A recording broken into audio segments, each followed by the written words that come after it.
Un gran saludo a todos mis hermanos y amigos que junto conmigo estudian las Escrituras. Muchas gracias por atender y recibir lo que comparto, que lo comparto con mucha devoción, con mucho amor, con mucho respeto también a aquellos que escuchan y ven mis videos. Hoy quiero introducir diciendo algunas palabras que no tienen exactamente que ver, o sí, tal vez sí, tienen que ver con el tema. Quiero decir que hay en la vida algunas cosas que las aprendemos para no hacerlas.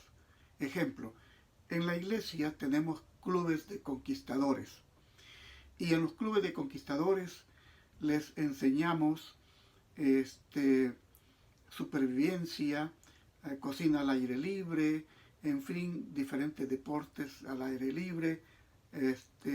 Les enseñamos a hacer nudos, como el ballestrinque, el vuelta de braza, y luego el llano y el falso. Ahora, ¿por qué todo esto? ¿Por qué digo esto? Porque uno de esos nudos que les enseñamos justamente se llama nudo falso. Y entonces, ¿para qué enseñamos este nudo, el nudo falso? ¿Para qué lo enseñamos? Justamente para no hacerlo. Así, lo que estoy compartiendo en realidad es no para que lo hagas, sino para que no lo hagas. Es decir, estoy compartiendo de las enseñanzas sobre el rapto secreto. Y hoy vamos a examinar un punto importantísimo que tiene que ver con el fundamento de esta doctrina. Si tú compras una casa, por muy bonita que esté la casa, por amueblada, con cuartos bien hechos, una cocina hermosa, techo nuevo, pero si te das cuenta que el fundamento está malo, seguro no la comprarás. Bueno, así entonces es esto. Antes de entrar entonces en el estudio, vamos a orar. Padre amoroso que estás en los cielos, muchas gracias, oh buen Dios, por darnos el privilegio de estudiar tu palabra. Por favor, Señor, que esto pueda edificar, que pueda ser de enseñanza.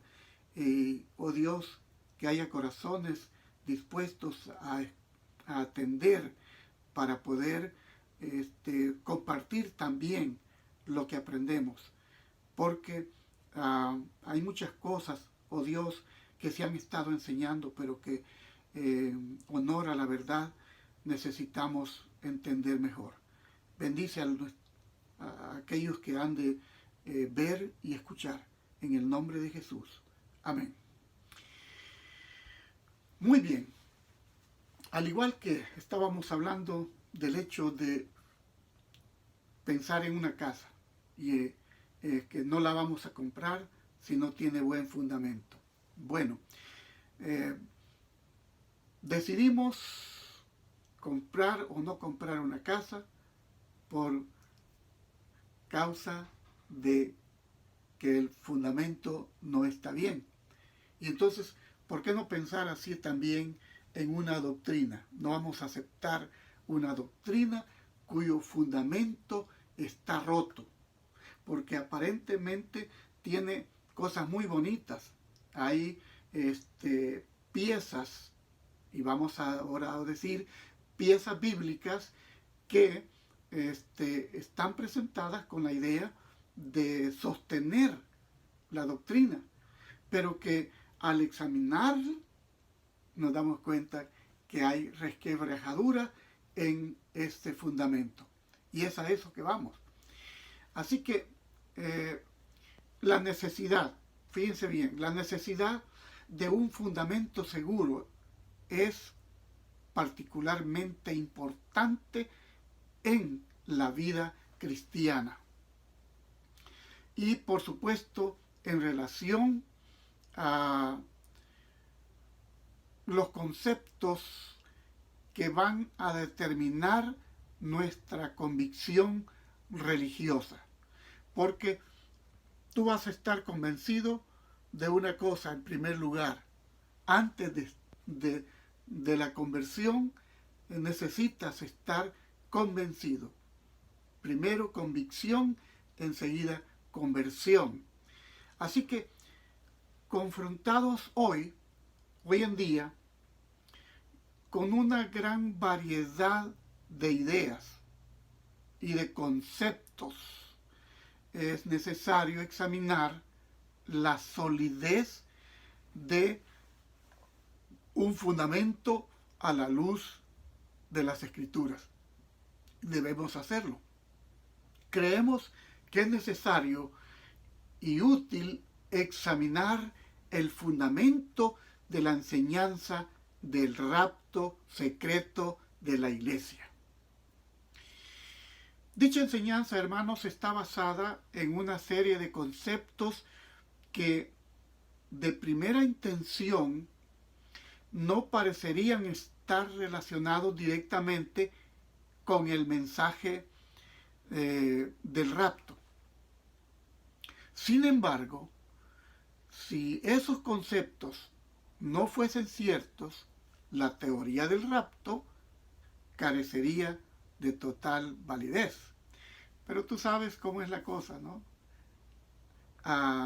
Para que una mentira se acepte como verdad, debe parecerse a la verdad. Eso es así. Entonces, tenemos que examinar si esos conceptos, dije, no fueran ciertos, la teoría del rapto carecería de validez. Ahora, ellos yacen, por lo tanto, por los elementos, que hay tres elementos que deseamos analizar a fin de determinar su solidez. O sea, vamos a mirar el fundamento de esta doctrina y dije tres elementos importantes que vamos a examinar. Primero, la naturaleza de la promesa de Dios o que Dios hiciera a Israel. Y la segunda es la distinción entre Israel y la Iglesia.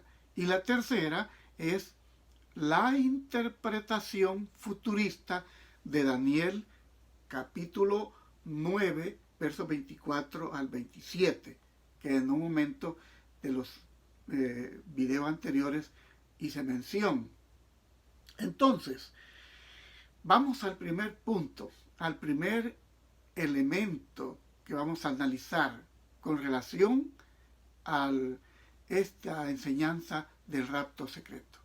Lo primero es la naturaleza de las promesas de Dios para Israel. La teoría del rapto secreto está basada en la convicción. Escucha bien, mi querido. Está basada en la convicción de que las promesas de Dios o que Dios le hiciera a los israelitas eran incondicionales. Eso es lo primero que vamos a decir. Y tenemos que espaciarnos un poquito en esto. Voy a repetir este asunto, porque es lo primero que vamos a estudiar o a analizar. Es la naturaleza de las promesas de Dios a Israel. Y que esta teoría del rapto secreto está basada en la convicción de que las promesas que Dios le hiciera a los israelitas eran incondicionales. De manera, o sea, de acuerdo a ese enfoque, entonces todas las profecías, ¿cómo estarían? Todas las profecías del Antiguo Testamento, según esto, prometían la restauración de Israel en Palestina.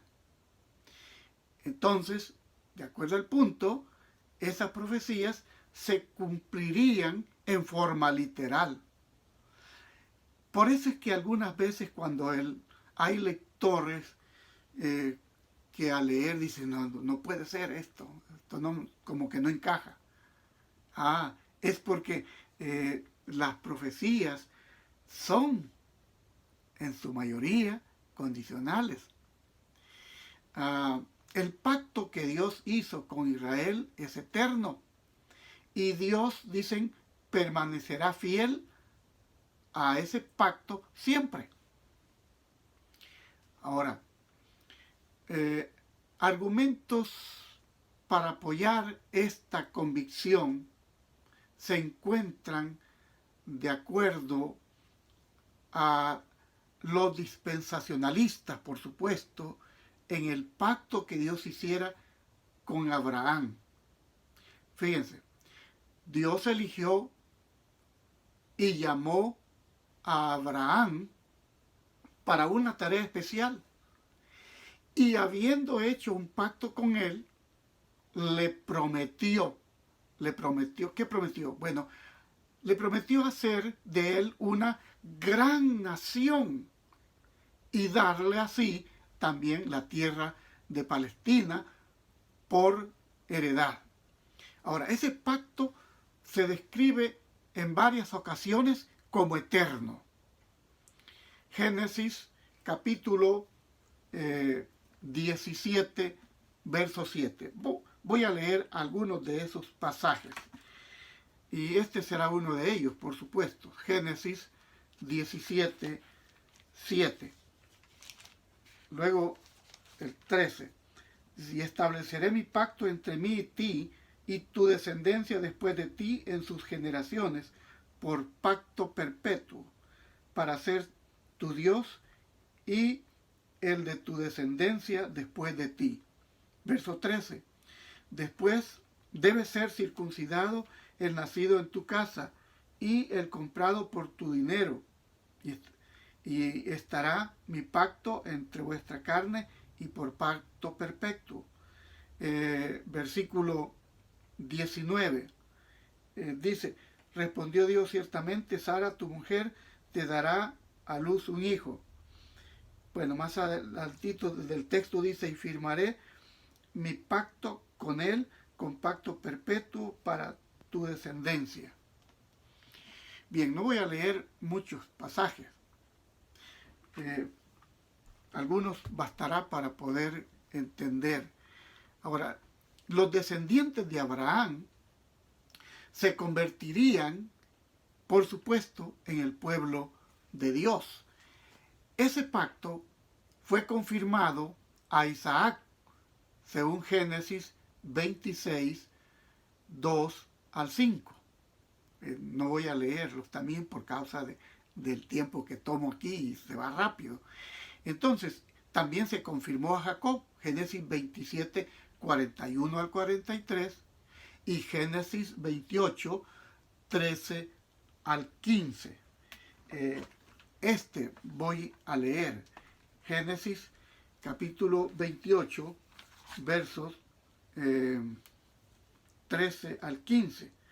Dice, y aquí Jehová estaba en lo alto de ella, hablando de la escalera y el sueño que tuvo Jacob, el cual dijo, yo soy Jehová, el Dios de Abraham tu padre, y el Dios de Isaac.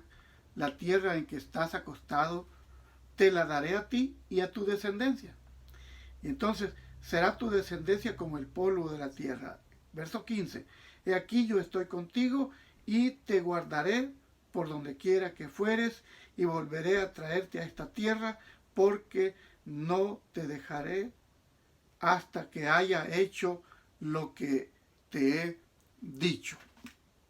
Bien, ahí tenemos las promesas de pacto.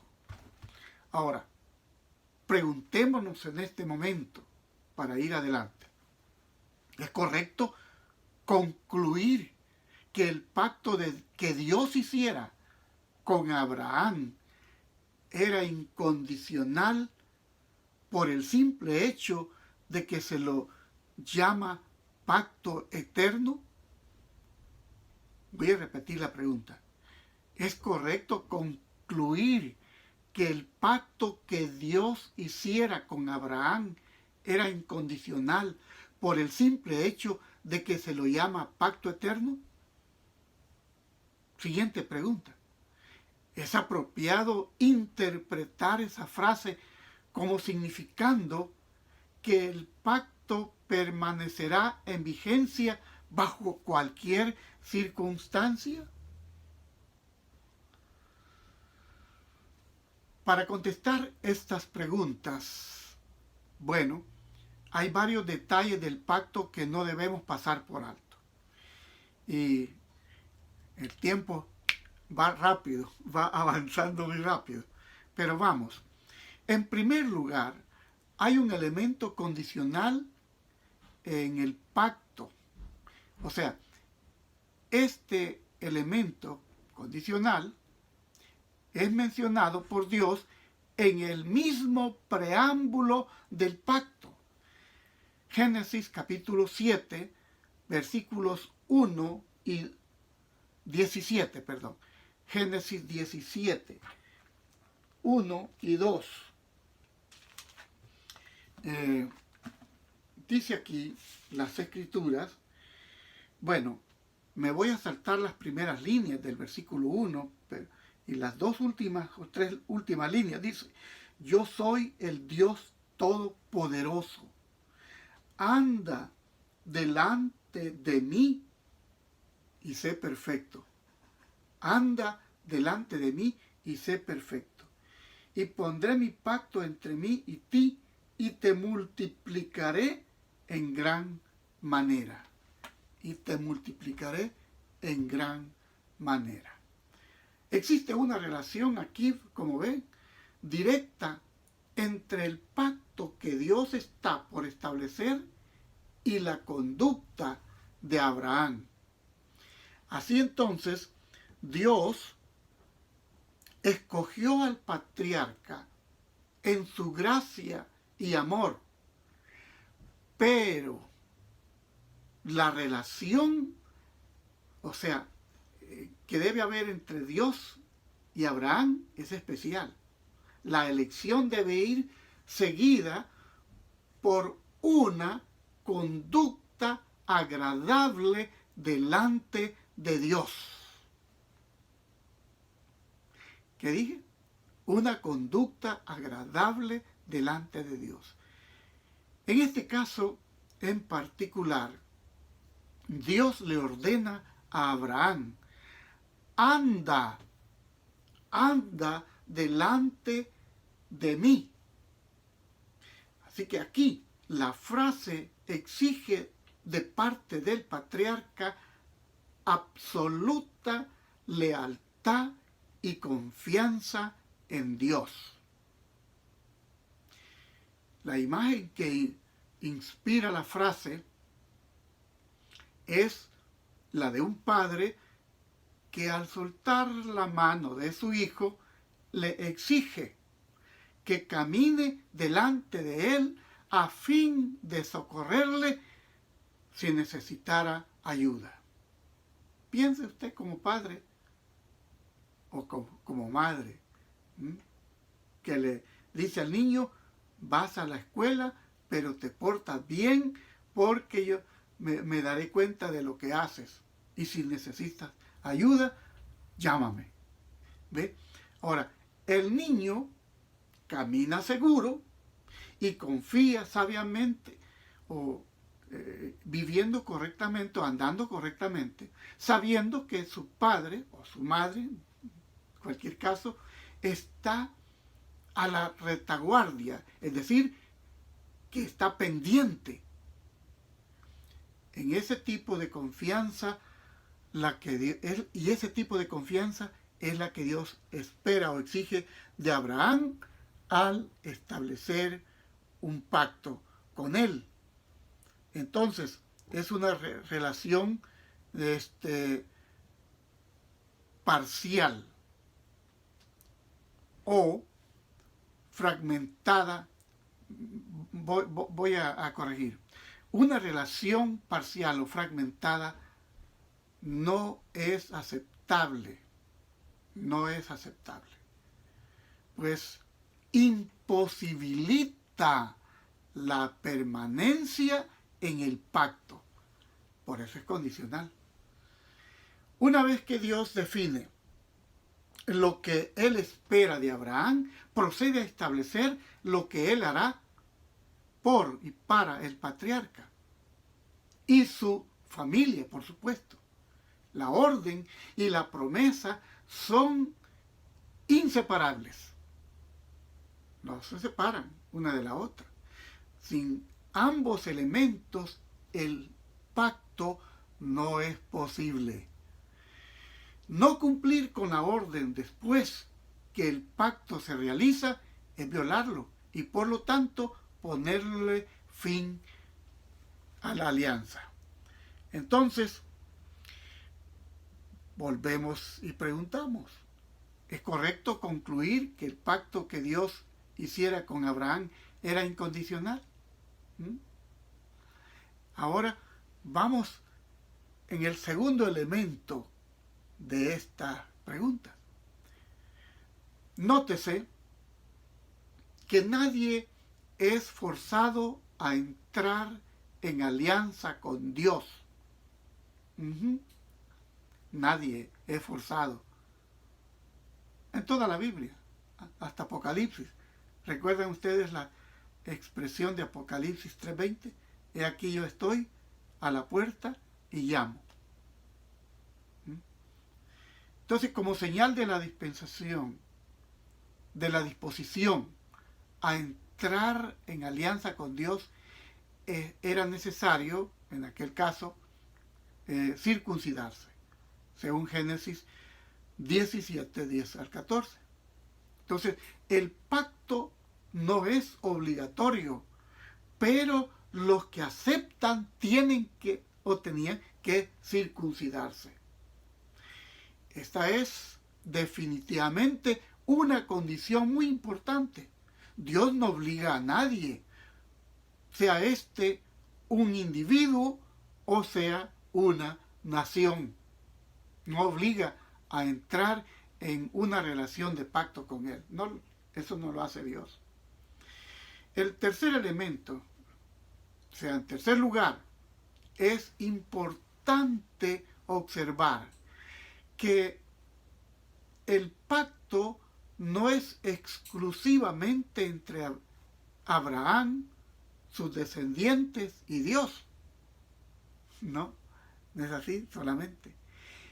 Este pacto incluye individuos que no son linaje de Abraham, pero que están dispuestos a aceptar el pacto y también la circuncisión, o sea, los ajenos a la casa de Abraham. Entonces, eso está ahí en Génesis 17:12. El linaje natural, aunque importante, no es el criterio exclusivo para determinar quiénes pueden participar de la alianza. Entonces, basado en lo dicho, es obvio, hermanos, que el pacto con Abraham era condicional, no incondicional. Es cierto que también se lo describe como eterno. Allí viene la otra parte. Preguntémonos entonces, ¿cómo puede ser ambas cosas? ¿Cómo puede ser condicional y a la vez es eterno, que podría aquí describirse como incondicional? Hay cosas que a veces a nosotros nos cuesta entender y eso pasa. Por ejemplo, en la Biblia tenemos 3 palabras, las he mencionado en otra ocasión: justicia, misericordia y gracia. ¿Qué es justicia? ¿Qué es misericordia? ¿Qué es gracia? Otro día creo que te lo voy a decir, te lo voy a explicar en detalle, porque para no tomar el tiempo aquí. Entonces, ¿cómo puede ser ambas cosas? Bueno, el aparente problema no se soluciona negando el elemento condicional presente en el texto bíblico. Lo que hay que reconocer es que el pacto es eterno desde la perspectiva y la intención divina de lo que Él quiere con su pueblo. Ahora, desde la perspectiva humana es eterno mientras se cumplan las condiciones.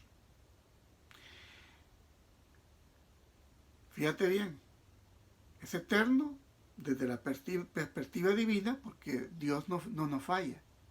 Pero en el caso del hombre, las cosas no son así. El único que puede violar el pacto es el hombre, no Dios. En ese caso, Dios puede escoger otros a los cuales Él pueda cumplir sus promesas. Y esos otros pueden ser extranjeros. Y ahí es donde, al final de cuentas, después que vino Jesús, entran los gentiles, entramos nosotros. Entonces, vamos a ver sobre el tiempo que quería tomar. Los que apoyan, ahora vengo, los que apoyan la idea del rapto secreto creen que el pacto que Dios hizo con David era incondicional. Así que vamos a hablar también de esto. En 2 de Samuel 7, 13, 16 y 19. No los voy a leer. Y Dios le hace unas promesas específicas a David. Dice, yo afirmaré para siempre el trono de su reino. Tu trono será estable eternamente. Pero estas promesas se interpretan como indicando que la dinastía de David es eterna y que por lo tanto será establecida en Jerusalén.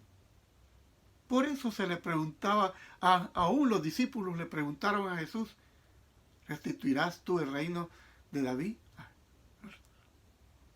a Israel? Ahora, aunque es cierto que en 2 de Samuel 7 no expresa las condiciones bajo los cuales las promesas de esa alianza se cumplirían, otros pasajes sí lo hacen. En Salmo 132, 11 al 12 leemos, en verdad juró Jehová a David y no se retractará de ello. En verdad juró Jehová a David y no se retractará de ello. De tu descendencia pondré sobre tu trono. Ahora, si tus hijos guardaren mi pacto y mi testimonio que yo les enseñaré, y sus hijos también se sentarán sobre tu trono para siempre. Pero ya ustedes saben que han leído las Escrituras, esto no ha sido difícil, eso no es difícil de entenderlo. Los hijos de David, el único que reinó fue Salomón. Y de ahí para allá los demás descendientes y los que siguieron en el reino de Israel, las cosas las hicieron tan mal. Entonces, hay en ese pasaje un interesante complejo de ideas. Por un lado, Dios se compromete con David por medio de un juramento a hacer algo especial por él, indicando así que la intención divina es inalterable.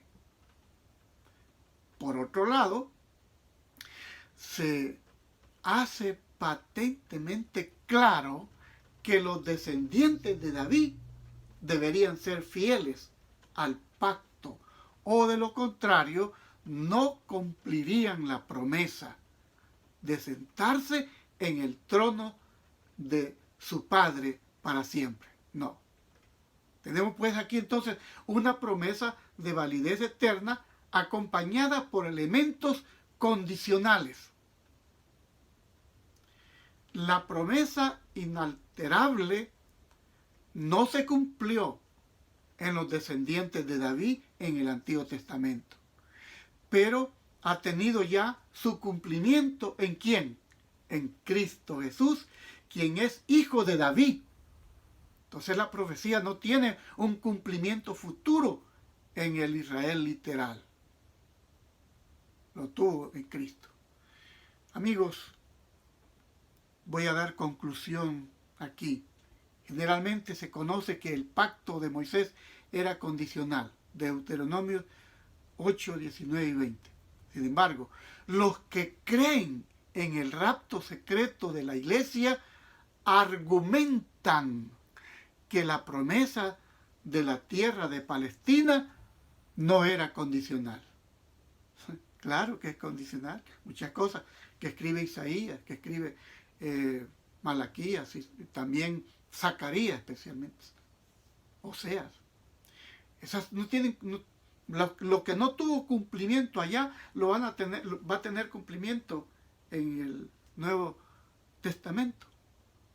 Israel no conquistó esa tierra en forma definitiva en el período del Antiguo Testamento. A veces se me pregunta eso.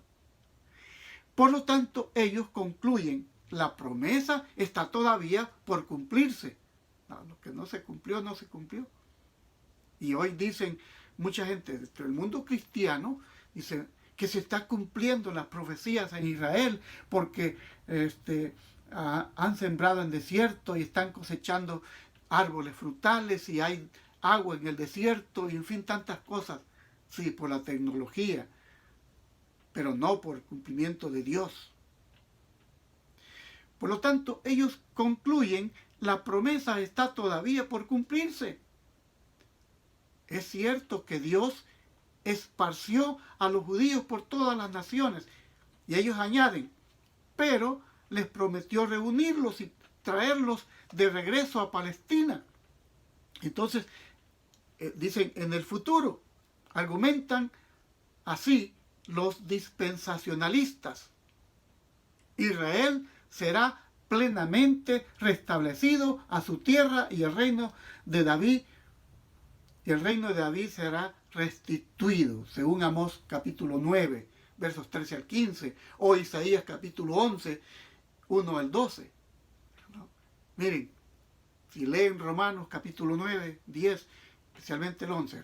El 11, en el versículo 25, habla de los gentiles, de reunir en la plenitud de los gentiles, y luego Israel será salvo. Esas expresiones tienen que ver con los que han de ser salvos de todas las naciones. A esto se le llama Israel espiritual. Israel espiritual. Entonces, en respuesta a esa línea de argumentos, debe señalarse que en la Biblia la promesa de la tierra hecha a Israel se describe en términos, o sea, no se escribe en términos incondicionales. Sí, condicionales e incondicionales. Segunda de Samuel 7:10. Quiero que leas ese pasaje y recuerda esto. Con incondicionales y condicionales. Ya te dije cómo se concuerda eso. Incondicionales porque Dios no falla. Condicionales porque si el hombre no falla, entonces Dios cumple su promesa. Así que, Segundo de Reyes 21:8. Con este pasaje terminaré esta exposición y este video en esta ocasión. Segundo libro de Reyes 21, verso 8, donde la Escritura dice así: y no volveré a hacer que el pie de Israel sea movido de la tierra que di a sus padres, con tal que guarden y hagan conforme a todas las cosas que yo les he mandado. Y no te olvides, segunda de Pedro 3, 14, 15, por ahí vas a encontrar que dice Pedro que nosotros esperamos cielos nuevos y tierra nueva donde mora la justicia. Es porque lo que no se cumplió allá se cumplirá en la tierra nueva. Todavía quedo pendiente con algo más sobre esta doctrina del rapto secreto, para que sepas que la base aparentemente bíblica está resquebrajada. Que Dios te bendiga, que Dios permita que lo que comparto contigo lo puedas entender y tú lo puedas compartir también. Bendiciones y nos vemos en la próxima.